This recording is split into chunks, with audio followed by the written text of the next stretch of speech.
Changing the Gcash number in a TikTok shop is very easy to do. Today I'm gonna show you how to do it. Launch the TikTok app on your mobile device.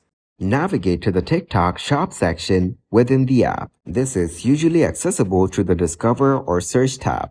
Look for the option to manage your payment methods or payment settings within the TikTok shop.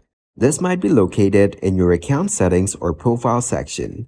If your current Gcash number is already linked to your TikTok shop account, you will need to remove it first.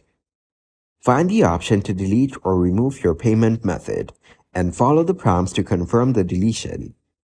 After removing the existing Gcash number, you can add your new Gcash number as a payment method. Look for the option to add a new payment method or link a payment account. Enter the details of your new Gcash number, including the mobile number associated with your Gcash account.